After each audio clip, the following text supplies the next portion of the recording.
محمد حاج عبد عامر oo kamida qurba joogta gobolka Gabley isla markaasina ahaa ardaydii u horeysay ee dugsi laga qoray magaalada Gabley ayaa maanta deeq bugaaga soo gaarsiiyay jaamacadda Timcadde ee magaalada Gabley xafladan deeqda lagu kala gudoomiyo ka qabsoontay library-ga jaamacadda Timcadde ayaa waxa ka soo qayb galay barsaab ku xigeenka gobolka Gabley Cali Cabdi Cabdilaahi Cali Case xildhibaan ka tirsan golaha deegaanka degmada Gabley Cuqaal Salaadiin iyo martisharaf kale oo aad u tiro badan ugu horeyna waxa halkaas ka hadlay maamulka jaamacadda isla markaasina mahadnaq ballaaran u jeediyay Maxamed Xaaji Cabdi Camir oo sheegay in bugaagtan uu maanta keenay si aad ugu baahneed jaamacadda Timcadde ee magaalada Gabley bugaag aad u muhiim ah halkan iga muuqato kuwa caafimaadka bugaagta noogu yar bay ahaayeen library ahaan oo imika library-gan aynu ku jirno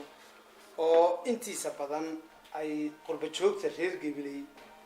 bugaagta ay nagu soo caawiyeen waxa kaliya oo soo raaca hay'adda la yiraahdo AET African Educational Trust oo laba goor noo keentay waxaan ahayn inta kale waa arday dhalinyaradii qurba joogga ahayd ka baxday gobolkan baa wada keentay library inta uu leeyahay iyo wax kartoon ku jira wax imika shelfska saaran waxa kaloo iyaguna halkaas ka hadlay oo ka warbixiyay deeqdan Cabdikariim Maxamed Dheere iyo Maxamed Xaaji Cabdi Camir oo ah iyagu kuwa keenay deeqda marka waxaan salaamayaa runtii madaxda jaamacadda uqaasha wax karadka kulankan iyo xafladan maanta nagala soo qayb galay lagu wareejinayo deeqdan bugaagta ee uu nagu deeqay adeer Maxamed Xaaji Cabdi Camir oo kamid ahaa dhalinyaradii ugu horeysay ee gobolkan iyo degmadan laga qoray 1953 dugsiga Sheekh Maxamed Samee ee Gabley primary school ahaa 1953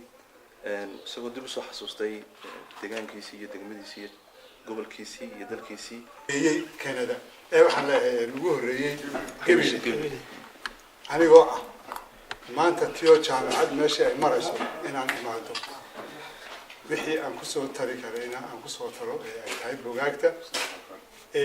bugaagta insha Allah tan uu noqon mayso waanu soo fiid gareyn doonaa insha Allah jaamacadda intan iyo in ka badan ba insha Allah waanu keeni doonaa wax weeyaan hadaan wadankii ahayno halkan ka bilownay oo iskuulka iyaga iyo wax iyaga halkan haya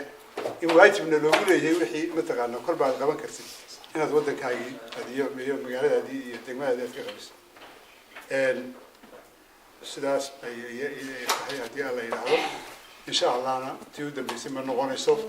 waan keeni doonaa kuwa kale badan insha Allah gabagabadiina waxa halkaas ka hadlay barsaab ku xigeenka gobolka Gabley Cali Cabdi Cabdilaahi Cali Case oo mahadnaq ballaaran u jeediyay Maxamed Xaaji Cabdi Camir isla markaasina qurba joogta ugu baaqay in sida Maxamed oo kale ay ka qayb qaataan horumarinta jaamacadda Timcadde ee magaalada Gabley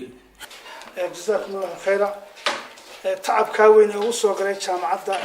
Timcadde Gabley oo halkii uu ka bilaabay iskuul waxaan kaloon ku boorin lahaa nin kasta oo ka soo jeeda gobolkan ama halkan iskuul ha ka bilaabo ama meel kale ha ka bilaabay kulli halkan u balama horaan ah Jaamacadda Gabley in uu soo dadaalo oo sida walaalkeen Maxamed iyo walaalaha kale oo ka horeeyay wax keenay ay u keenaan waayo iyaga ayaa meelihii aqoonta taaleynta badan jooga waa wariye Cabdikariim Maxamed Qaamuuska shabakada caalamiga ee Gabley.net magaalada Gabley